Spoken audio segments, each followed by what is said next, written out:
नमस्कार, सुप्रभात। स्वागत सबरंग कार्यक्रम में आप सभी का। मित्रों, कहते हैं छोड़िए शिकायत, शुक्रिया कीजिए, जितना है पास पहले उसका मज़ा लीजिए।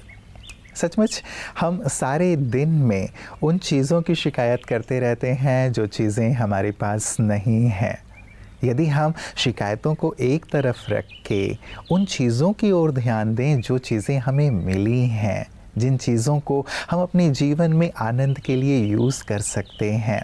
कई चीज़ें ऐसी हैं जो बहुत लोगों के पास नहीं हैं लेकिन हमारे पास हैं, लेकिन उसकी तरफ हमारा ध्यान नहीं जाता, उसके लिए हम शुक्रिया अदा नहीं करते, बल्कि शिकायतों भरी ज़िंदगी जी रहे होते हैं कि मेरे पास ये नहीं है, ये नहीं है।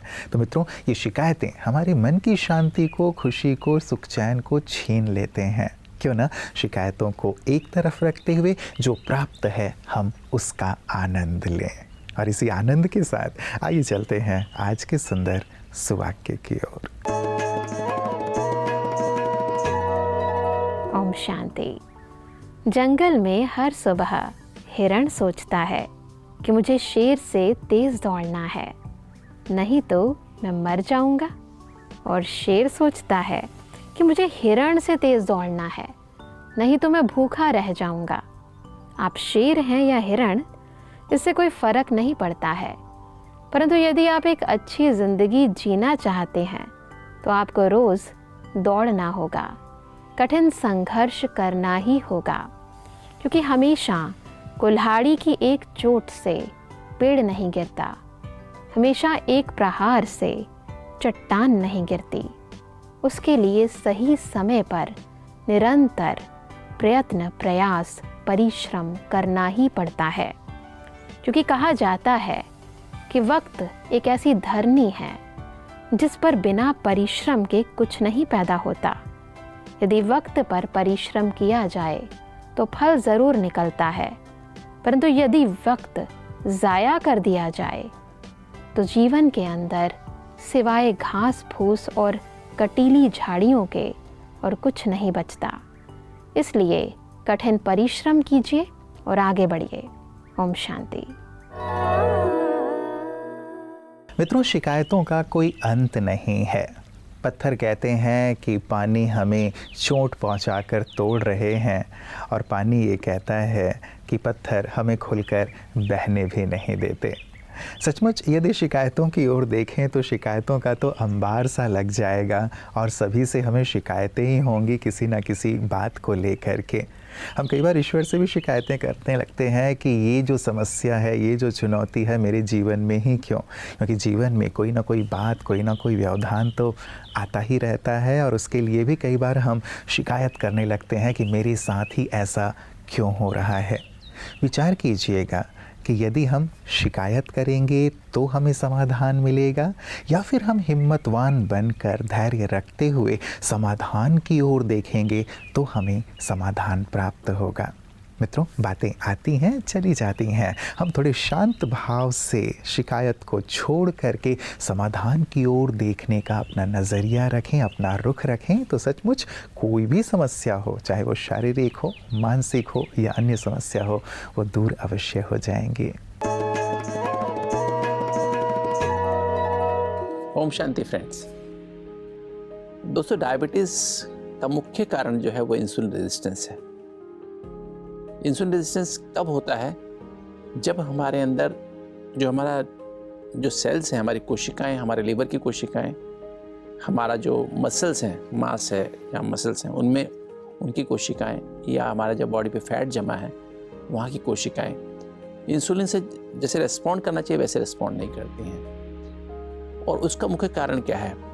एक तो मोटापा, ओबेसिटी। दूसरा है लैक ऑफ फिजिकल एक्टिविटी। आज लोग सीडेंट्री लाइफस्टाइल बढ़ता जा रहा है, कोई फिजिकल काम होता ही नहीं। तो ये एक सीडेंट्री लाइफस्टाइल एक बहुत बड़ा कारण, लैक ऑफ फिजिकल एक्टिविटी दोस्तों। और तीसरा है डाइट।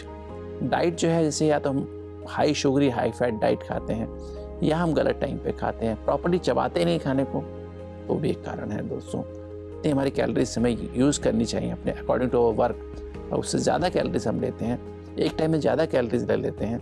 तो दोस्तों ये भी एक तीसरा कारण है जो कि जिससे कि हमें इंसुलिन रेजिस्टेंस पैदा होता है। चौथा जो दोस्तों कारण है वो सोने का टाइम गलत और उठने का टाइम गलत। Late to bed and late to rise. दोस्तों ये भी एक बहुत बड़ा कारण इससे हमारे अंदर डायबिटीज़ होती है। पांचवा कारण दोस्तों हार्मोनल इम्बैलेंसेस, कि हमारे हार्मोन्स कई बार ऊपर नीचे, स्पेशली जैसे प्रेगनेंसी में हार्मोन्स बदलते हैं, जैसे हम ओल्ड होते हैं हमारे हार्मोन्स बदलते हैं, स्ट्रेस में हमारे हार्मोन्स बदलते हैं। दोस्तों फिर कुछ मेडिकेशंस हैं, कुछ दवाइयाँ ऐसी हैं जिसकी वजह से हमें डायबिटीज़ हो जाती है। दोस्तों आपने देखा होगा जब अभी पेंडेमिक, कोविड का पेंडेमिक आया तो बहुत सारे जिनको कोविड हुआ तो डॉक्टर्स ने स्टीरॉयड को बहुत यूज़ किया और उसके बाद डायबिटीज़ के मरीजों की संख्या बढ़ गई है दोस्तों।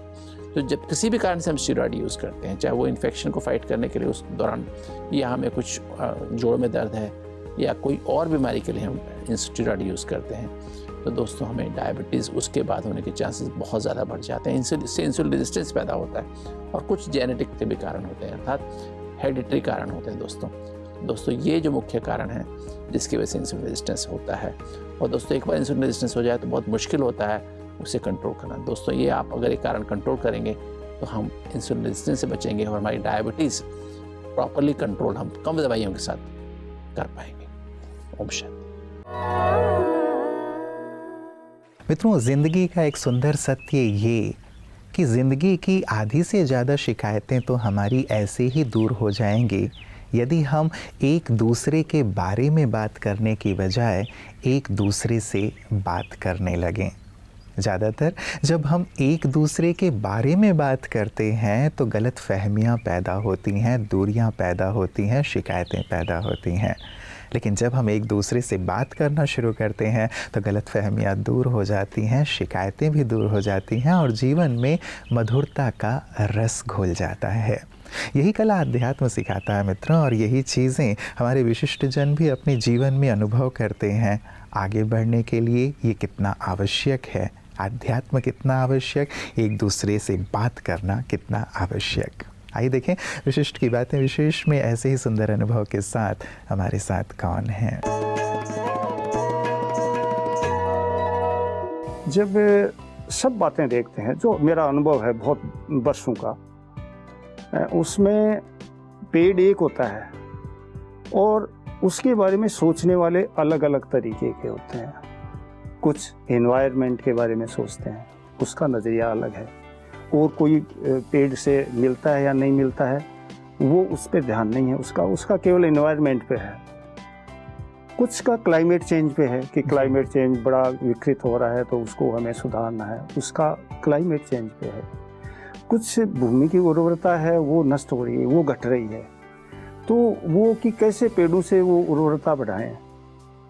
और एक किसान होता है, वो अकेला होता है लेकिन वो पेड़ लगाता है, और वो जो पेड़ लगाता है तो वो जो सारे लोग सोचने वाले हैं उनकी सबकी पूर्ति हो जाती है, वो अकेला कर देता है। और ये देखने में आया है कि जब हम पेड़ लगाते हैं, मैं थोड़ी इस पे टेक्निक पे चर्चा बाद में करूँगा, कि पेड़ क्यों नहीं लगाते, कोई चीज़ आगे क्यों नहीं बढ़ती, अच्छी तकनीक होते हुए भी आगे क्यों नहीं बढ़ती, ये मेरे मन में प्रश्न था। एक इंडस्ट्री का आदमी था, उसको सुझाव दिया कि तेरे पास फालतू खाली ज़मीन है तो उसको उस पर पेड़ लगा दो आप, ताकि पर्यावरण भी सुधरे, हरियाली भी होगी, तब भी तुम गांव आओगे तो वो तुम्हें अच्छा लगेगा, कई पशु पक्षी रहेंगे। कि और बात आपकी सब ठीक है, मुझे क्या मिलेगा। जिस व्यक्ति के पास सब कुछ है वो भी ये सोच रहा है कि इन पेड़ों से मुझे क्या मिलेगा, तो आप सोचो कि जिसके पास कुछ नहीं है वो, उसके भी भावना तो होती होगी कि मैं पेड़ लगाता हूँ तो मुझे क्या मिलेगा, चाहे वो कहे नहीं। तो हमने जब ये पेड़ लगाने की तकनीक विकसित की तो आज हम एक ऐसे मॉडल तैयार कर रहे हैं कि किसान के पास केवल एक खेत है, वो कुछ नहीं है। अब वो कहता है कि मैं मेहनत कर सकता हूँ, बाकी मैं कुछ नहीं खर्च कर पाता, तो उसका हम अलग मॉडल तैयार कर रहे हैं।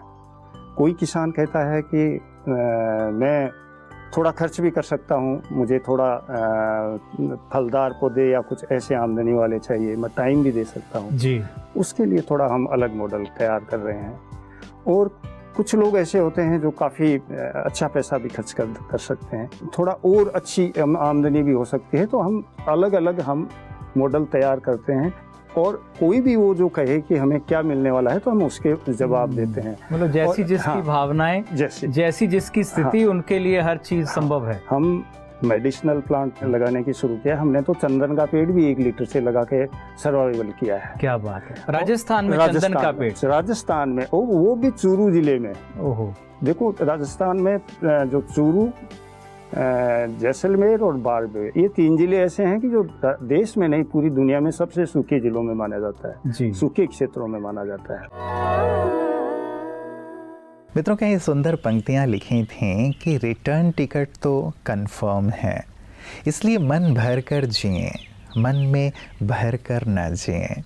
मन में कई बार हम किसी के लिए ईर्ष्या, किसी के लिए द्वेष, किसी के लिए वैर भावना, बहुत सारी इच्छाएं, कामनाएं भर करके जी रहे होते हैं। मन में ये जो हम नेगेटिव चीज़ें भर लेते हैं, वो चीज़ें हमारे जीवन को भारी कर रही होती हैं, हमें खुल कर के जीने नहीं देती, जीवन का आनंद नहीं लेने देती। इसीलिए मन भर करके जिएं, औरों को भी खुशियाँ प्रदान करते हुए जिएं। और कैसे हम मन भर कर जी सकते हैं? मन में ये जो चीज़ें भर गई हैं, बुरी चीज़ें भर गई हैं, उन्हें कैसे हम निकाल सकते हैं? यही सुंदर कला ब्रह्मा कुमारियाँ सभी को सिखाती हैं। यही तो आध्यात्म है और यही जीवन जीने की कला है। आइए देखें राजयोग के माध्यम से कैसे वो सभी को मन भर कर जीने की सुंदर कला सिखा रही हैं। उत्तर प्रदेश के गाजियाबाद में स्थित ब्रह्मा कुमारीज कवि नगर सेवा केंद्र द्वारा तहसील सदर में रक्षाबंधन का पर्व मनाया गया। कार्यक्रम में एसडीएम सदर विनय सिंह राणा जी, एडीएम प्रशासन रणविजय सिंह जी, तहसीलदार रवि सिंह जी, ब्रह्मा कुमारी राजेश दीदी जी, वी के चंचल बहन, वी के देविना बहन एवं अन्य कई पुलिस अधिकारीगण भी इस मौके पर मौजूद रहे। ब्रह्मा कुमारी राजेश दीदी जी ने अपने आशीर्वचन में रक्षाबंधन के आध्यात्मिक रहस्यों को साझा किया। बी के देविना बहन ने सभी को मेडिटेशन के महत्व के बारे में बताया। कार्यक्रम के उपलक्ष्य में उपस्थित सभी अधिकारियों एवं कर्मचारियों को संस्था की ओर से रक्षा सूत्र भी बांधा गया। अंत में सभी लोगों को राजयोग मेडिटेशन का अभ्यास भी करवाया गया। मित्रों, आज जब लगातार हमने शिकवे और शिकायतों की ही चर्चा की है, तो जाते जाते एक और बहुत ही गहन बात आपको कहना चाहूँगा कि भले ही आपको अपने जीवन से बहुत शिकवा हो, शिकायत हो, लेकिन ये सत्य है कि आपके जैसा जीवन जीने की ख्वाहिश हज़ारों लाखों लोग करते हैं। विचार कीजिएगा, आपके पास जो प्राप्तियां हैं, आपके पास जो आंतरिक और बाह्य संपन्नता है, वैसे लाखों लोगों के पास नहीं है।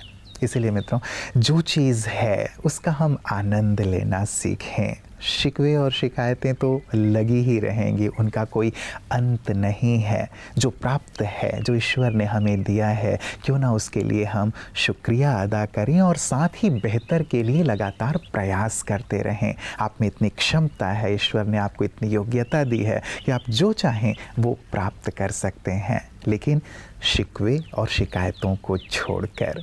तो आइए आज से शिकायतें छोड़ें और दिल से शुक्रिया अदा करना सीखें। नमस्कार, ओम शांति।